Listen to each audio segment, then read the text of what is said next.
On this episode of The Cold Front, today marks the 3rd anniversary of Hurricane Sandy. That is right. Hurricane Sandy had a major impact on Lake Michigan. Plus, Hurricane Patricia makes history. We have all that and more coming up. You're watching The Cold Front on VUTV Channel.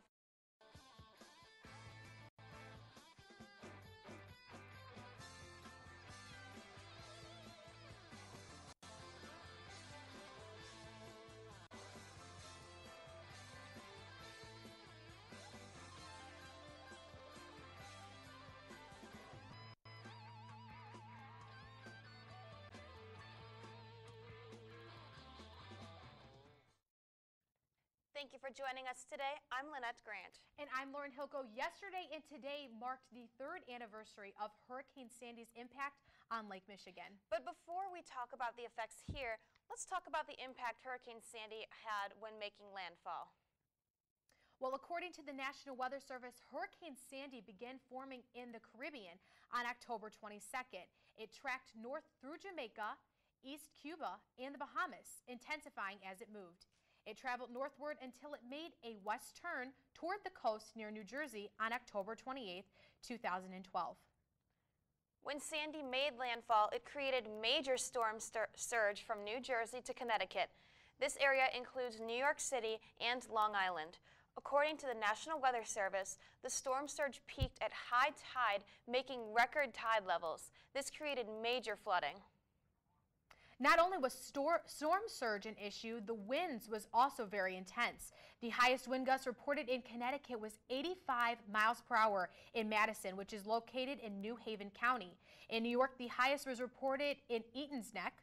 The wind report was 96 miles per hour. Now let's just take a minute, Lynnette, and talk about just the intensity of 96 mile per hour winds reported in New York City alone from this. That is like tornado strength winds. I can't fathom 96 mile per hour winds. I can just imagine. I know when we talked about the Hurricane Katrina, we talked about how the buildings were shaking and stuff. So I can just imagine. New York has a lot of big buildings and stuff. So I can just imagine that, you know, they had to have like some type of swaying and whatnot. I think the most iconic pictures that we've seen, as well as many others have seen, is the view from New Jersey, where we see pictures of the theme park along the coast, where the roller coaster is completely destroyed and you see those high waves and all that storm surge. And as we look and see at how this storm formed, it formed rapidly. It formed on that day in the Caribbean, like you mentioned, and then it just rapidly intensified, and then it just continued to follow up the coast, affecting those areas along the coast. Yes, and that's usually, we're going to talk a little bit about this later, but this is usually not an area that gets hit by, you know, hurricanes and stuff. So people probably were not prepared like that. I know, like you mentioned, that picture of the roller coaster, I remember actually seeing that, and you can just imagine, because roller coasters are usually, you know, taller type roller coasters, so to see like the waves and the flooding like being that high, I just couldn't imagine it. And all the different pictures and stuff that I saw, you know, the flooded roadways, many trees down, power lines, people without power and stuff, just because of the intensity of this. I think that the the area that had the greatest amount of damage from that storm happened to be along the New Jersey coast. Right. That's where that roller coaster and that park was located, and we continue to see all of that just go along the coast, and all of the damage pictures that we see. Again, living in the coastal area, again, being in that area, you don't expect something to happen. Usually you have your winter storms, but right. This was winter as well as the rain. So putting that all together was just a mess for people. Yeah, because parts of the areas with this storm saw the rain portions, but then on the backside, it also created cooler temperatures, which also created snow in some parts of areas. And so it was just an overall huge system, especially for the month of October. It's Definitely late into hurricane season as well. Right, and that's the thing. It started out as a hurricane, and then when it came closer to the East Coast, that's when it kind of lost the name hurricane, but still had all of that damage. Some people don't realize, even though despite it not being called a hurricane, it still caused major damage for areas along the coast. Exactly. Well, when we return, we are going to talk about Hurricane Sandy once it made landfall here in the United States. That is right. It had major impacts right here in Indiana on Lake Michigan, and we will explain coming up. You're watching The Cold Front on VUTV Channel 15.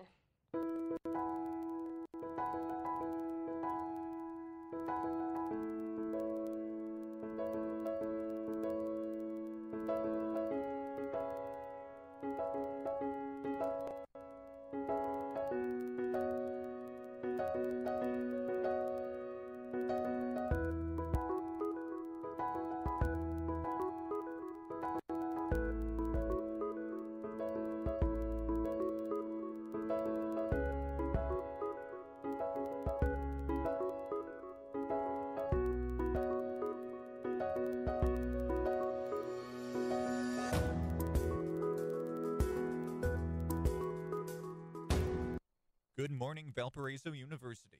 What's a better way to start your day than with a new jam? And WVUR has just what you need.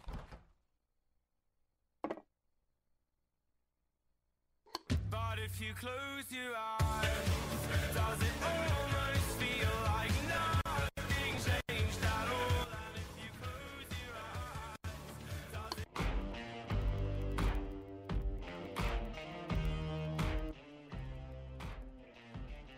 If dying young won't change your mind, baby, right.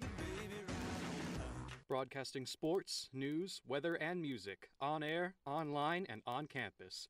WVUR is my jam.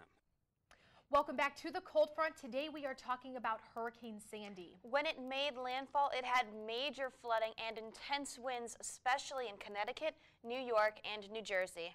Now, once it moved inland, it began to actually affect parts of Lake Michigan. According to the National Weather Service, tropical cyclones rarely come as far north as Indiana and Illinois. It is possible to still have local effects even though the storm is thousands of miles away. Because the storm was so large, it had a major impact on the jet stream aloft. This blocked the normal pattern from forming, creating the cooler than normal temperatures to stay over the area. Not only did we see cooler than normal temperatures on both October 29th and 30th of 2012, Lake Michigan experienced record winds and waves. In Michigan City, not too far from here in Valpo, they actually experienced the highest winds around the area at 69 miles per hour. Now here in Valparaiso, we saw peak winds at 49 miles per hour. Moving on to waves, according to the National Weather Service again, at 12 p.m. on October 30th, or 3 years ago today, the South Mid-Lake buoy saw record waves at 21.7 feet. Just think about that for a minute. What is even more amazing is from 5 a.m. to 2 p.m. on October 30th, this same buoy had 18 feet or greater waves. Now, all of that's just really crazy to think about, like the wind speeds first of all, and then after those wind speeds we see just those high waves. Oh yeah, especially for the pure fact that it's in the middle of a lake. It's not like it's in, the ocean or something that, you could typically see that with, storm surge or whatnot. But this was waves for 10 hours straight. That's above intense. 18 feet. So I can't even imagine it. And I know some pictures, we've been talking a little bit about pictures that we've seen or whatnot, but I remember pictures of the Chicago area and how Lakeshore Drive was closed due to parts because they had actually over the road, they actually had the waves coming in. And this is actually some video that we have from Lake Michigan that we got off courtesy of YouTube, and just showing the intensity along even the waves coming on shore. Those are could easily pick you up off your feet. I remember when that happened, seeing the footage and the pictures of those waves. It's just almost astronomical to think about that. And something else, I remember Lakeshore Drive, but also I do remember, and I think you remember this too, 3 years ago, some meteorology students, myself included, we actually went to the dunes that day actually, to look at the waves. And I remember there was a group of us that went in the morning, and then there were a group of us that went in the afternoon. The morning group, since it hadn't rained yet, they were getting sandblasted because of these waves and the wind, while the later group, it was kind of cloudy and rainy, so we didn't have the sandblasting, the sand bath, I guess, but we still saw the crazy waves and the very, very strong winds that day. So I could just imagine, even with the cooler temperatures, how cool that must have been. It was very brisk. Temperature-wise, even. It was very brisk. Okay, well, when we come back, we're going to switch over to a more recent hurricane that is making history. Stick with us. You are watching the Cold Front on VUTV, Channel 15.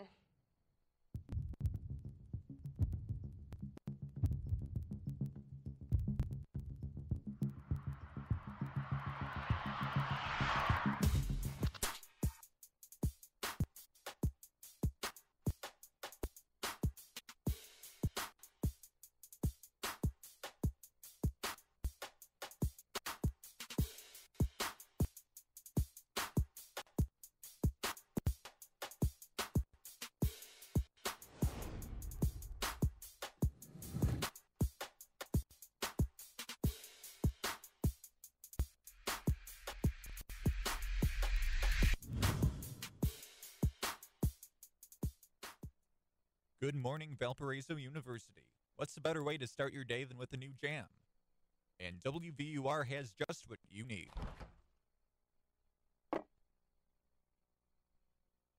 But if you close your eyes, does it almost feel like nothing changed at all? And if you close your eyes, does it...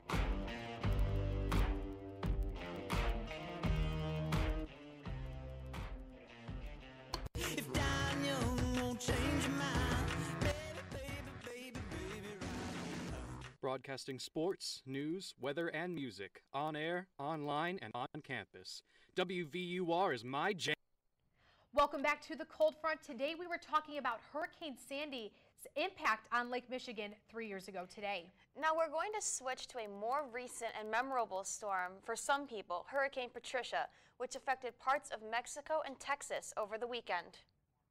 According to weather.com, Hurricane Patricia formed in the eastern Pacific on October 20th and intensified to a Category 5 hurricane on October 23rd. Patricia became the most powerful tropical cyclone ever measured in the Western Hemisphere. The max winds reached 200 miles per hour and a center pressure that fell to 879 millibars.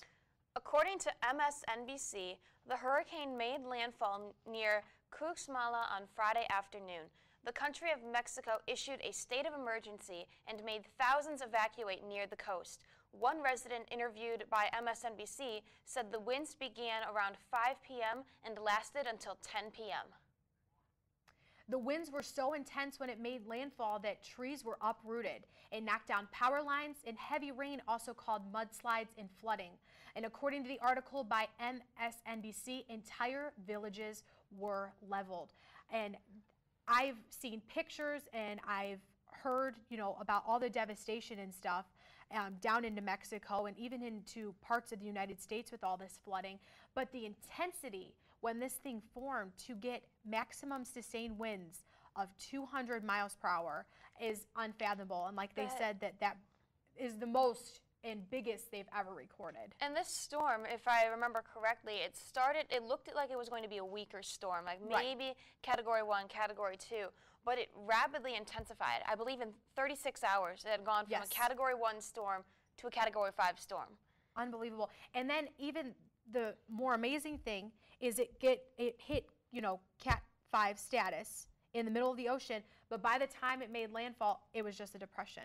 It just went from that to that in just a short period of time. Well, I don't know if you know, Lauren, but the terrain of Mexico is full of mountains. Right. Crazy. And I'll say thankfully, I mean, it was still very devastating, but it went between two major cities or vacation spots in Mexico. So this could have been a lot worse. But as soon as this storm made landfall in Mexico, the mountains in the terrain of Mexico just tore that storm apart. Ironically, though, the rainfall from this storm ended up affecting some of us here in the United States. There was a lot of flooding reported in Texas from this past week. Yes, and like you were mentioning about tourists, we're going to talk about that a little bit in the next block. We're going to talk about a little story about that. But even with talking about the whole issues in the United States, parts of Texas, parts of Louisiana, and even here in Valpo, you remember the rain that we had earlier this week, that was actually caused by all the moisture from this low pressure. It kind of got moved in with the system that moved through and enhanced our moisture to give us all the heavy rain that we saw here in Valparaiso. So just unbelievable how one storm can just infect the random parts of the United States from it, depending on what track it takes. Right, and we mentioned earlier that you don't usually see a lot of tropical storms affecting us here in the Midwest, but Katrina was one of those examples, Sandy was one of those examples, and then Hurricane Patricia was one of those examples. The rain that we saw earlier this week, it brought in that moisture here into the Midwest, and all that rain we saw Tuesday going into Wednesday, you can blame Patricia for that. That's where we ended up getting all of that moisture. So despite hurricanes being a tropical thing, that moisture does affect us, Lauren, for us here in the Midwest. Yeah, it's unbelievable, just the amount of impact or whatnot it has. And so when we return, we're going to actually have a look a little bit more on Patricia, and then I'm going to have your Halloween forecast for you. Stick with us here. You're watching The Cold Front on VUTV, Channel 15.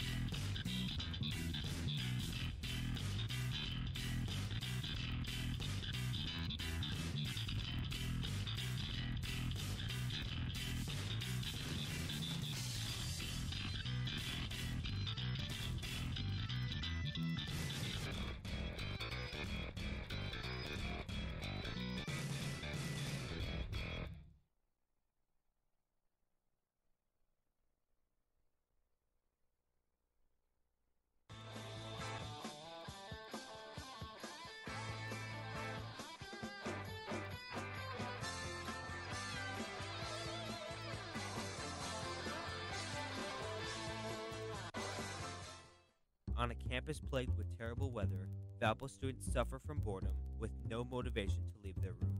They begin to search for free movies and stumble upon Valpo's new free movie streaming website, where you get unlimited free access to recent movies like Despicable Me 2 and Jobs at the tips of your fingers. So if you're feeling bored, then don't wait. Grab some friends, find a seat, and enjoy a movie on movies.valpo.edu. Welcome back to the Cold Front. Before the break, we were talking about Hurricane Patricia making landfall over the weekend. That is right. It left many without power and even homes. It also had a huge impact on tourists from other countries like the U.S. Yahoo Travel talked to Puerto Vallarta Tourism, which is located very close to where this made landfall. According to this company, they had practiced for situations like this before. They also moved 4,000 tourists to shelter in one day. There were reports that hotel rooms where some of the locals were staying during the storm had the roof torn off from over their heads. Once the system made landfall, it was a very slow mover. The National Weather Service issued a flood watch on Saturday for much of the coastal region in Texas. The risk then shifted along the coast of Louisiana Sunday and into Monday. On Saturday alone, Lexington, Texas saw 7.7 inches of rain, and some areas were even predicted to see as much as a foot. So it's unbelievable the amount of rain that parts of Texas and even Louisiana saw. I know that meteorologists typically use to see values. You can go back in time and see flooding using CocoRa's, and that's what I use to get some of this data and stuff. But going back to a little bit about the people and the tourists in Mexico, you know, people travel, and sometimes travel plans get ruined because of storms like this. If that was you, what would you do if you were a tourist in another country like that? Personally, since I am with the and I do a lot of looking at the weather, I think I would have an idea of what was coming in terms of how to prepare. I honestly have no idea how I would prepare for that, because I would never expect to have to deal with anything like this. Right, and just imagine, you know, we have the knowledge of storms. We can, you know, we look at the weather and stuff like that, but just imagine if you were a normal, like one of our normal viewers, just went to Mexico or even a different part of the United States, and then a hurricane like this that just forms out of nowhere, you can't predict that. Do you continue to go on your vacation? And especially if you're there and it's hitting, do you stay? And I know, Lynnette, that you said that you knew someone actually that was actually down in the Mexico area when this actually took place. It wasn't somebody that I knew. It was somebody that I know who had her sister and the sister's new husband, married husband. They went on their honeymoon down in Mexico, and luckily they are safe. They were able to take shelter somewhere else and able to get a flight out of Mexico. But I don't, again, looking at them, and they're on their honeymoon and they don't anticipate having to deal with a hurricane or anything like this. But I think if I heard another story that a couple was down in Mexico for their honeymoon, and this was a separate couple, and they said if we can get through a honeymoon as a married couple, then I think we can get through anything. So I guess if you do decide to rough it out and stay there, if you're being safe with it, yeah, it is very dangerous to do so, but if you take the right precautions, right, I think it can be done. Because like we mentioned, you know, the hotel roof just got ripped off and stuff, so luckily that they actually had designated shelter, the tour companies and stuff, so it's good that they have something in place, and that, you know, makes me feel better. You know, if I was going to be a tourist and, you know, I saw something coming, that would make me feel better knowing that they have a plan in place if something like this were to occur. Because like we said, they can form out of anywhere. Like we said, the intensity went from forming to a Category 5 in just a matter of 36 hours. Exactly. Yes, so when we return, Halloween is tomorrow. So I'm going to have a look at your Halloween forecast.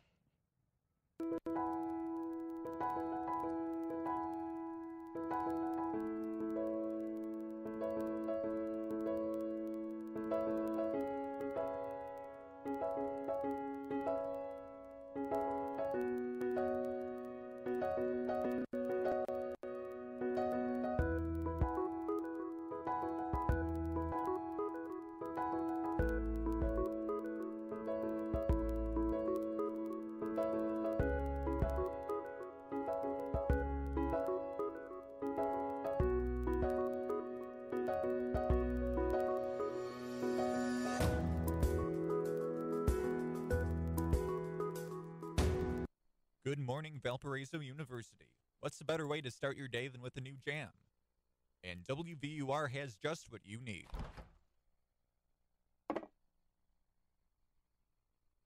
But if you close your eyes, does it almost feel like nothing changed at all? And if you close your eyes, does it...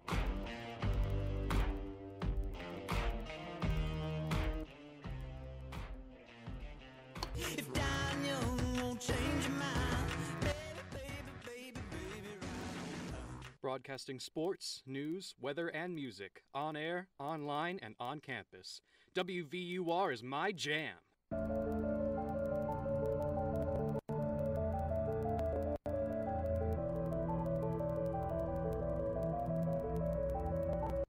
Welcome back to the Cold Front. This episode we've been talking about hurricanes and in particular Hurricane Sandy, but we also talked about Hurricane Patricia. So here's a graphic of where it made landfall in Mexico. We see that it was a Category 5 up until the time that it made landfall, and then it quickly weakened. And like we mentioned before, it sat as a low pressure system over Texas and Louisiana, and that's what caused all that flooding.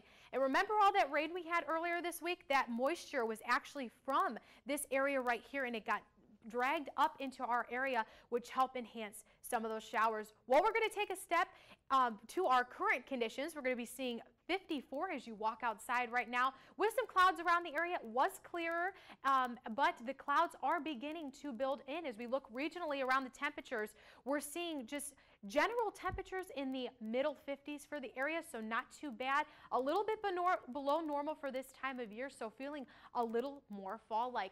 As we look at what the temperatures are going to be like, we're seeing 53 this afternoon, but it is going to be a chilly night. By 7 p.m., we're going to be seeing a temperature of already 50 degrees, and they will continue to decrease throughout the morning. Saturday morning, 7 a.m., 48. So make sure if you have anything early plans in the morning that you do bundle up as you head outside. And then as we head into Saturday, the heart of trick or treat, we're going to be seeing a temperature right around 51. So if you're taking your kids out, or even if you're just heading outside, make sure you do bundle up, because it will be a rather chilly night, getting down to a low right around 48 as we head into early on Sunday morning. Current radar, we're showing this system right here, and this is what's going to be impacting us to increase our risk of showers. Now, Texas, down this system right here, has a tornado watch, but nothing to complain about in our way. We just have a couple of clouds around the area, but again, like I said, that is going to change. As we look at the future radar, we do see just some general clouds around the area, but by early morning tomorrow, the showers will start to fill into the area, and that will continue into the afternoon and evening hours. Heart of trick or treat, 7 p.m., we see this line of showers with some embedded heavy rain at times will be pushing into our area, so make sure you do grab a rain jacket or an umbrella as you head outside. As we look into Sunday, though, not a cloud in the sky, going to be a clear day, so it's going to improve rather quickly. The forecast tonight, going to be seeing a low right around 47 with, again, mostly cloudy skies and rain chances later. Tomorrow, we're going to be getting up to a high of 53 with, again, the rain chances. And as we look at our Halloween graphic, little spooky forecast for you for those of you who are heading out trick-or-treating. Looks like showers are going to be in the forecast, so again, bring your rain ponchos or umbrellas with you and a jacket, because temperatures are only going to be into the upper 50s. And daylight savings time is going to be coming up. Don't forget that it ends at Sunday at 2 a.m., so that means that we're going to be getting an extra hour of sleep, so make sure and set your clocks back 1 hour. And as we look at your 7-day forecast, it's going to be a rainy one, but look at the beginning and the middle of next week. We are going to be seeing some more milder conditions, sunny conditions, and on Tuesday, look at that high, 70 degrees. But by the end of the week, again, as another system approaches, we are going to be having some showers in the forecast and temperatures in the middle 60s. So make sure if you're heading out tomorrow or doing anything fun outside that you do have a jacket and an umbrella, because you're definitely going to need it. Now, there are two things I like about that forecast. First of all, I get an extra hour of sleep. Love that Saturday too. into Sunday. Second of all, I like the warmth. So seeing those Yes. temperatures in the 70s for November.